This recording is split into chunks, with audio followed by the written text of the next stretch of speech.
Shalom. Hari ini kita masuk ke seri 4 ya. Dari berkat menurut pandangan Tuhan yang diambil dari Matius 5. Terakhir kita kemarin sudah bahas sampai ayat 10. Sampai ayat 9. Ya. Jadi hari ini kita akan masuk ke Matius pasal 5 ayat 10. Berbahagialah orang yang dianiaya oleh sebab kebenaran, karena merekalah yang mempunyai kerajaan surga. Jadi Matius 5 ayat 10, diberkatilah orang yang dianiaya oleh sebab kebenaran, karena merekalah yang mempunyai kerajaan surga. Bicara tentang kebenaran ini hampir sama dengan di ayat 6. Ya, dikatakan diberkatilah orang yang lapar dan haus akan kebenaran, karena mereka akan dipuaskan. Artinya apa? Orang yang lapar dan haus akan kebenaran, walaupun mereka akan dipuaskan, tapi banyak dari mereka yang akan dianiaya. Ya. Jadi diberkatilah orang yang dianiaya oleh sebab kebenaran. Jadi orang yang haus dan lapar akan kebenaran itu kebanyakan akan menderita aniaya. Ya. Tapi firman Tuhan mengatakan diberkatilah orang yang dianiaya oleh sebab kebenaran. Kenapa? Karena merekalah yang mempunyai kerajaan surga. Kita sudah belajar di ayat 3, karena merekalah yang mempunyai, diberkatilah orang yang miskin di hadapan Allah, karena merekalah yang mempunyai kerajaan surga. Ini sama dengan ayat 3. Nah, orang-orang yang kita waktu itu belajar bahwa seperti apa sih orang-orang yang ada dalam kerajaan surga. Itu ya orang-orang yang mempunyai sifat seperti anak-anak, ya kan? Yang sangat bergantung sama Tuhan, polos, gak egois, cepet, responnya cepat, gitu kan. Kasih membutuhkan respon yang cepat. Jadi diberkatilah orang yang dianiaya oleh sebab kebenaran, karena mereka yang mempunyai kerajaan surga. Nah, di ayat 9 dikatakan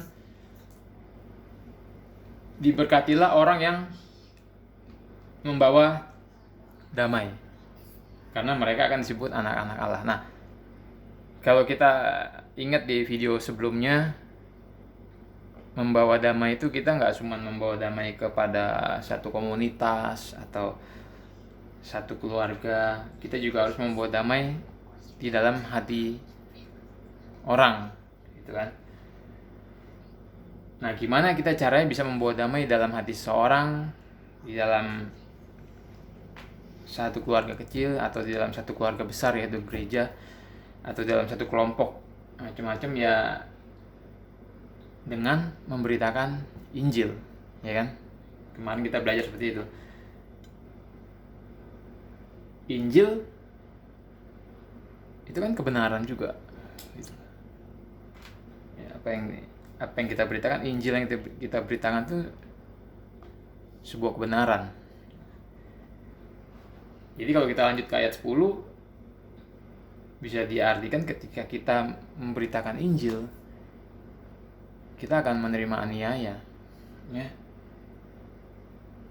Diberkatilah orang yang dianiaya oleh sebab kebenaran.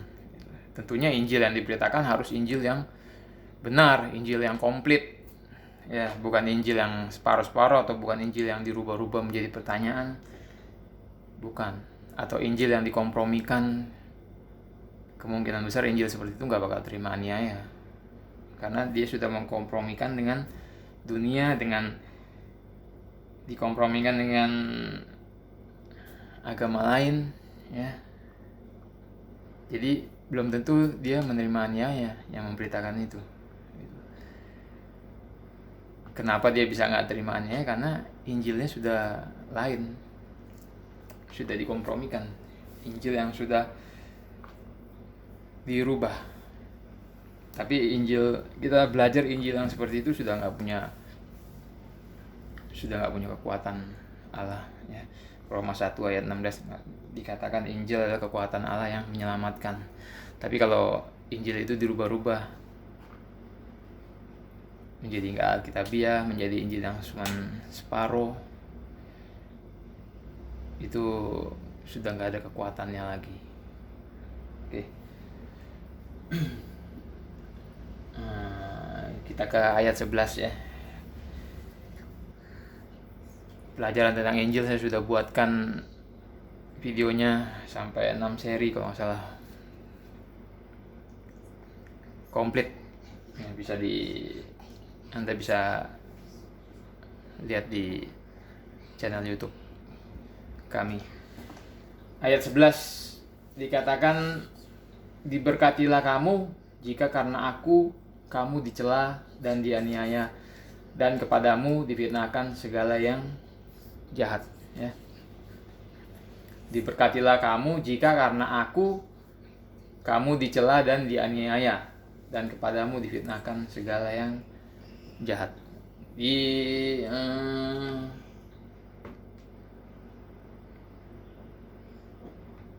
Sebelumnya saya sudah pernah katakan bahwa khotbah di gunung ini itu berhubungan dengan buah ya, buah dari orang yang sudah lahir baru, berhubungan dengan penginjilan, dan goal dari kekristenan yaitu menjadi serupa seperti gambaran Kristus.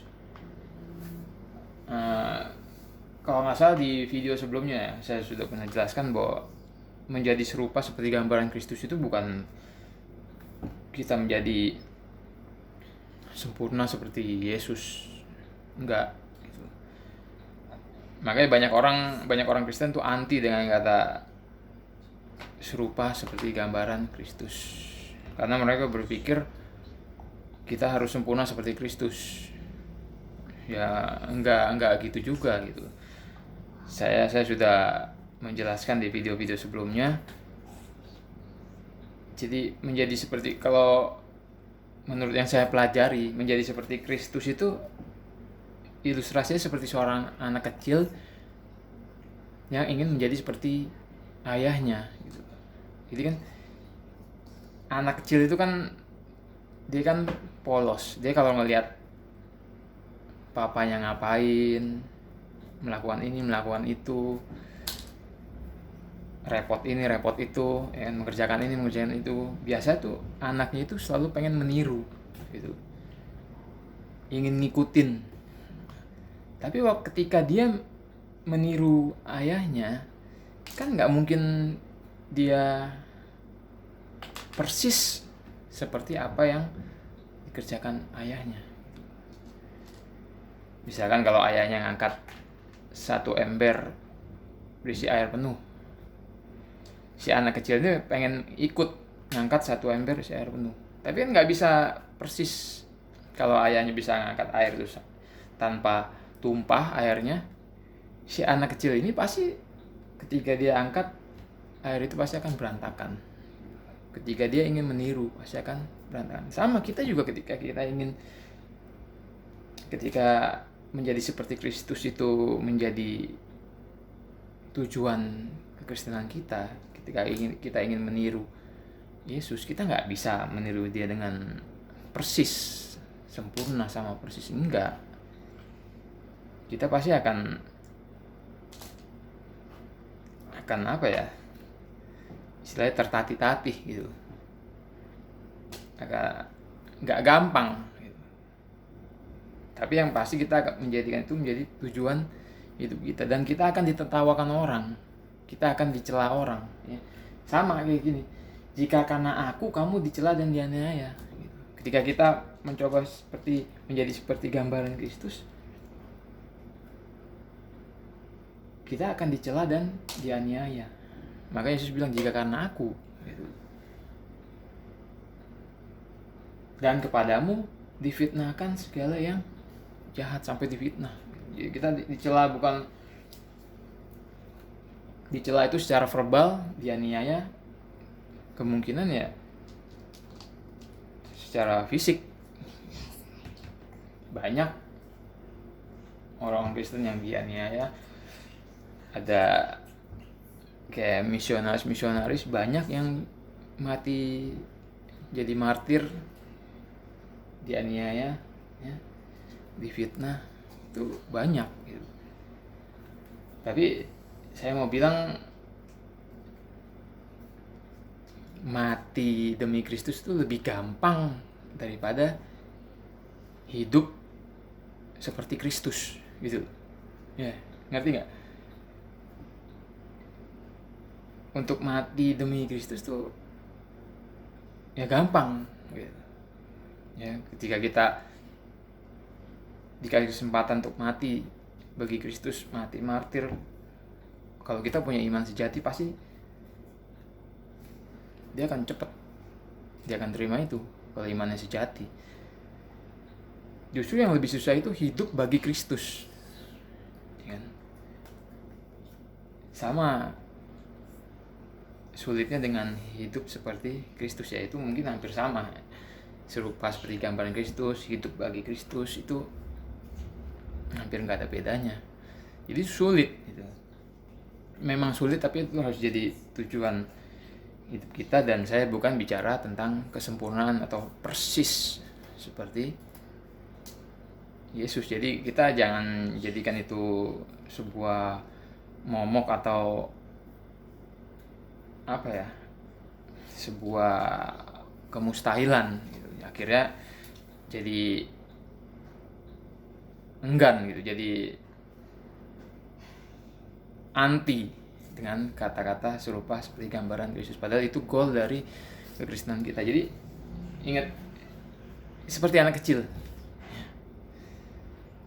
Anak kecil yang punya kerajaan surga, kita juga harus seperti anak kecil. Kalau Paulus bilang dewasa dalam pemikiran, jadi anak kecil dalam kejahatan, itu konteksnya lain lagi. Tapi kita harus pegang sifat seperti anak kecil yang sangat bergantung. Itu kan keselamatan iman itu sangat bergantung. Definisi dari iman kan bisa dikatakan sangat bergantung pada salib Kristus. Ya. Jadi kita harus sangat bergantung pada Tuhan. Ketika kita dianiaya, dicela, difitnahkan, ya kita harus tetap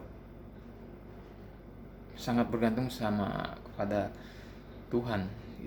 Karena kadang-kadang kalau kita mengambil tindakan sendiri, kita hadapi sendiri tanpa bergantung, akhirnya tindakannya salah, seperti membalas dendam, ya, benci dibalas benci nantinya. Nah, itu kan kita sudah hadapi itu dengan mengandalkan diri sendiri, bukan bergantung pada Tuhan.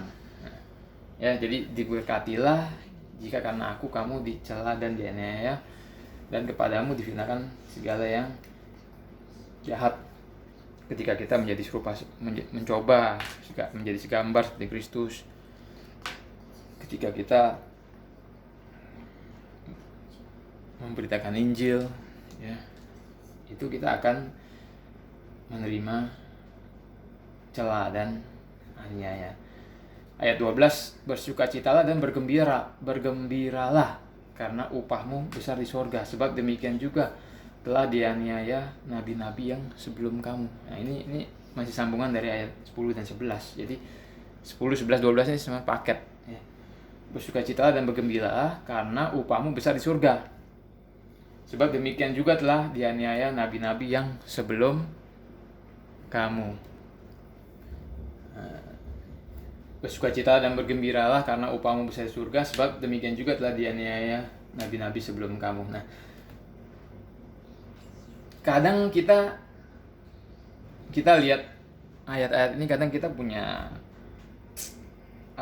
tanggapan yang salah. Misalnya oh kalau karena kebenaran saya akan dianiaya, saya akan dicela, difitnah. Kalau gitu ya, saya nggak mau dekat-dekat dengan kebenaran. Ya. Kalau tanggapan yang salah kan seperti itu. Kalau gitu ya, saya nggak mau menginjil lah. Saya hanya mau menginjili orang yang pasti-pasti aja. Kalau kira-kira nggak pasti, nggak usah. Atau saya nggak mau terlalu dekat dengan firman Tuhan, kebenaran. Belajar firman Tuhan secara dalam buat apa? Malah nanti saya dianiaya, malah nanti saya susah, dicela orang, diketawain orang. Itu tanggapan yang salah. Gitu. Ya, saya catat itu tanggapan yang salah. Kalau mestinya tanggapan yang benar ya, kita harus kembali lihat ke khotbah tentang berkat menurut pandangan Tuhan ini. Ya. Walaupun kita dianiaya, kita ini empunya kerajaan surga. Walaupun kita dianiaya, itu menurut Tuhan itu berkat, gitu. Diberkatilah. Walaupun kita dicela, ya, itu sama seperti nabi-nabi sebelum kita. Justru kalau kita pelajari nabi-nabi di perjanjian lama, mereka yang benar-benar nabi asli itu ya dicela dan dianiaya. Justru nabi palsu itu kebanyakan dipuji orang, gitu. Ya, jadi kalau Anda minta dipuji terus, itu tipikalnya nabi. Justru itu tipikalnya nabi palsu. Ya, kita lihat di ayat-ayat yang lainnya. Kisah Para Rasul 5 ayat 41 dikatakan, rasul-rasul itu meninggalkan sidang mahkamah agama dengan gembira karena mereka telah dianggap layak menderita penghinaan oleh nama Yesus. Jadi rasul-rasul dulu itu gembira, gitu. Ketika mereka dihina karena nama Yesus, mereka malah bergembira. 1 Petrus 4 ayat 14, berbahagialah kamu jika kamu dinista oleh nama Kristus, sebab roh kemuliaan yaitu roh Allah ada padamu. Justru dikatakan ketika kita dinista karena nama Yesus, itu roh Allah ada pada kita. Tanda dari roh Allah ada pada kita. Tapi ini harus konteksnya harus jelas ya. Konteksnya karena Injil, karena kebenaran, bukan karena dosa. Banyak ini nggak seadanya dinista atau dianiaya. Banyak orang justru dianiaya, dinista, dicela karena dosanya sendiri. Jadi harus hati-hati, jangan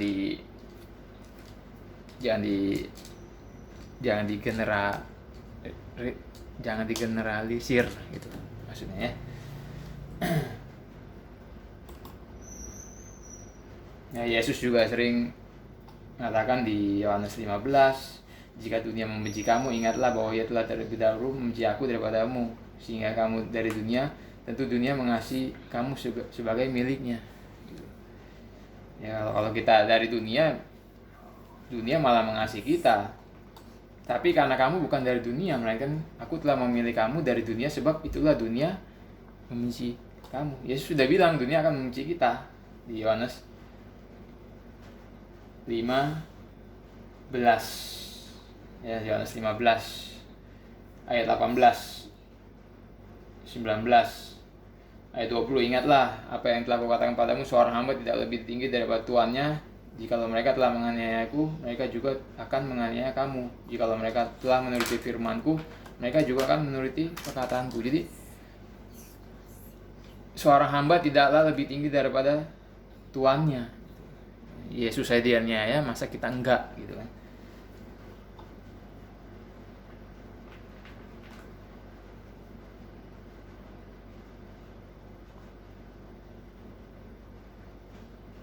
Ya, Kisah Para Rasul 14 ayat 22, di tempat itu mereka menguatkan hati murid-murid itu dan menasihati mereka supaya mereka bertekun di dalam iman, dan mengatakan bahwa untuk masuk dalam kerajaan Allah kita harus mengalami banyak sengsara.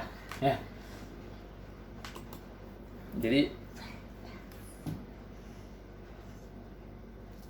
terus upah besar di surga juga nanti. Jadi kita jangan sampai punya tanggapan yang salah dengan khotbah di gunung ini ya. Dengan aniaya, fitnah, dinista, dicela.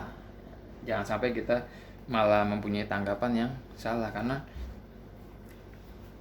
justru dari tanggapan yang benar itu banyak faktornya ya, yang saya bilang tadi, diberkati menurut Tuhan, upah besar di surga ya, terus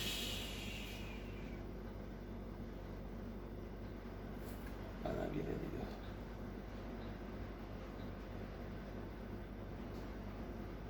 ya karena itu sama seperti nabi-nabi yang benar sebelum kita di perjanjian lama, di perjanjian baru, itu semua dialami oleh mereka. Nah, di ayat 13, 14, 15 dikatakan, kamu adalah garam dunia. Jika garam itu menjadi tawar, dengan apakah ia diasinkan? Tidak ada lagi gunanya selain dibuang dan diinjak orang. Nah, ini garam dunia ini berhubungan dengan khotbah di gunung tadi ya. Jadi kalau kita bisa menikmati berkat-berkat ini, kita mempunyai tanggapan yang benar, kita bisa dikatakan garam dunia. Tapi kalau kita menanggapinya dengan salah, garam itu menjadi tawar ya. Jadi menjadi garam dunia itu ya kita menginjil, menjadi serupa seperti gambaran Kristus ya. Diberkati menurut pandangan Tuhan ya. Dengan apakah ia diasinkan, tidak ada lagi gunanya selain dibuang dan diinjak orang. Kamu adalah terang dunia, kota yang terletak di atas gunung, tidak mungkin tersembunyi ya. Jadi kalau kita tanggapi dengan benar, kita ini menjadi terang dunia, artinya kita menjadi refleksi, jadi pantulan dari terangnya Kristus ya. Lagi pula orang tidak menyalakan pelita lalu meletakkannya di bawah gantang, melainkan di atas kaki dian, sehingga menerangi semua orang yang di rumah itu. Jadi Injil itu memang menerangi semua orang. Jadi kalau kita punya tanggapan yang salah, kita akan seperti pelita yang diletakkan di bawah gantang, nggak menerangi semua orang, percuma ya. Jadi ini ada hubungannya. Nah, mungkin ini adalah seri terakhir dari khotbah di gunung yang diambil dari Matius 5. Mungkin di selanjutnya saya akan ambil dari Lukas 6 ya. Paralelnya dari Matius 5. Tapi kita nggak tahu itu mungkinkah Yesus 2 kali mengajarkan ini, atau ini memang ditulis berbeda oleh Lukas. Tapi kita nggak tahu, nanti kita akan coba bikin videonya ya. Nah, jadi setelah kita belajar, ini kan seri terakhir, setelah kita belajar dari ayat 3 sampai ayat 15, ayat 16, demikianlah hendaknya terangmu bercahaya di depan orang, supaya mereka melihat perbuatanmu yang baik dan memuliakan Bapamu yang surga. Jadi tanggapannya nggak boleh salah, justru tanggapannya harus benar. Walaupun kita akan dianiaya, dicela, difitnah, kita harus tetap konsisten menanggapi firman dengan betul ya, supaya apa yang kita lakukan itu memuliakan Bapa di sorga. Nah, tentang memuliakan Bapa ini ada nanti kapan-kapan saya akan bikinkan videonya, ada penjelasannya juga gitu. Jadi kita sudah belajar dari ayat 3 sampai ayat 16. Dari sini kita bisa pastikan, kita bisa ambil kesimpulan bahwa kehidupan kekristenan itu sebetulnya bukan kehidupan yang enak. Ya, ikut Yesus itu bukan hidup yang, bukan selalu akan mendapatkan hidup yang enak, kemakmuran, mukjizat, kekayaan, kesehatan, seperti yang diberitakan oleh kebanyakan orang, oleh kebanyakan orang di akhir zaman ini. Enggak, justru kalau kita lihat dari sini tuh, hidup kekristenan tuh ya penuh dengan duka cita, aniaya, celah, fitnah. Jadi saya cuma bisa saran ke pengkhotbah, ke pemberita firman Tuhan, berhentilah membohongi jemaat, berhentilah membohongi orang lain. Hidup kekristenan itu bukan hidup yang enak. Dan di 1 Tesalonika 1 ayat 6 dikatakan, dan kamu telah menjadi penurut kami dan penurut Tuhan. Ya, 1 Tesalonika 1 ayat 6, kamu telah menjadi penurut kami dan Tuhan. Dalam teks Inggrisnya memakai kata imitators, peniru. Jadi kita ini peniru dari rasul-rasul dan Tuhan. Ya, kalau rasul-rasul dulu di hidupnya susah, dianiaya karena kebenaran, karena Injil, ya kita ini peniru mereka. Jadi kalau dulu Tuhan Yesus juga datang ke dunia, mereka dia juga dianiaya, difitnah, dicela. Ya kita ini memang peniru-peniru mereka. Ya. Jadi hidup kekristenan itu bukan hidup yang enak, malah penuh aniaya dan celah dan fitnah. Jadi jangan kaget ketika Anda menjadi Kristen, Anda malah dicela, tapi bukan karena dosa ya, harus karena Injil, karena kebenaran. Jadi jangan kaget. Ya, itulah hidup kekristenan yang sebenarnya. Oke, sampai ketemu di video selanjutnya. Tuhan Yesus memberkati.